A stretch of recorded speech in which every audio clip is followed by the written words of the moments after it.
Marco എന്ന ചിത്രത്തിൻ്റെ 17-ാം ദിവസത്തെ കേരള ബോക്സ് ഓഫീസ് കളക്ഷൻ റിപ്പോർട്ടാണ് ഇന്നൊരു വീഡിയോ ഭാഗത്ത്. വീഡിയോയിലേക്ക് മുൻപ് വീഡിയോ ലൈക്ക് ചെയ്യുക, ചാനൽ സബ്സ്ക്രൈബ് ചെയ്യുക. ഡിസംബർ മാസം ധാരാളം ചിത്രങ്ങൾ അങ്ങോട്ട് OTT റിലീസ് ചെയ്യുന്നുണ്ട്.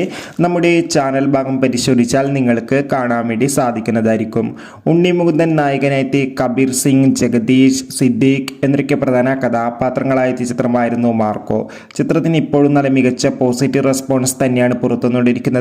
അതുകൊണ്ട് തന്നെ എല്ലാ സിനിമാ പ്രേമികളും ഒരേപോലെ മാർക്കോ എന്ന ചിത്രത്തിന്റെ ഓരോ ദിവസത്തെയും ഓരോ കളക്ഷൻ റിപ്പോർട്ടും അറിയാൻ വേണ്ടി ഏറെ ആകാംക്ഷയോടെയാണ് കാത്തിരിക്കുന്നത്. ചിത്രത്തിന് ഇന്ന് 17-ാം ദിവസവും കേരളത്തിൽ അത്യാവശ്യം മികച്ചൊരു ബുക്കിംഗ് തന്നെ നടന്നിട്ടുണ്ടായിരുന്നു. അതുകൊണ്ട് തന്നെ ഇപ്പോൾ കിട്ടുന്ന ട്രാക്കിംഗ് റിപ്പോർട്ടുകൾ പ്രകാരം മാർക്കോ എന്ന ചിത്രം ഇന്ന് 17-ാം ദിവസം മാത്രം 1 കോടിക്കടുത്ത് വരെ കളക്ഷൻ സ്വന്തമാക്കുമെന്നാണ് റിപ്പോർട്ടുകൾ സൂചിപ്പിക്കുന്നത്. എന്തായാലും ചിത്രത്തിന്റെ കൂടുതൽ ബോക്സ് ഓഫീസ് കളക്ഷൻ റിപ്പോർട്ടിനായി നമുക്ക് കാത്തിരിക്കാം. മാർക്കോ എന്ന ചിത്രം കണ്ടവരുടെ അഭിപ്രായം തീർച്ചയായും കമന്റ് ബോക്സിൽ രേഖപ്പെടുത്തുക. കൂടുതൽ സിനിമാ വാർത്തകൾ പെട്ടെന്ന് ലഭിക്കാൻ വേണ്ടി ചാനൽ ഇപ്പോൾ തന്നെ സബ്സ്ക്രൈബ് ചെയ്യാൻ വേണ്ടി ശ്രമിക്കുക.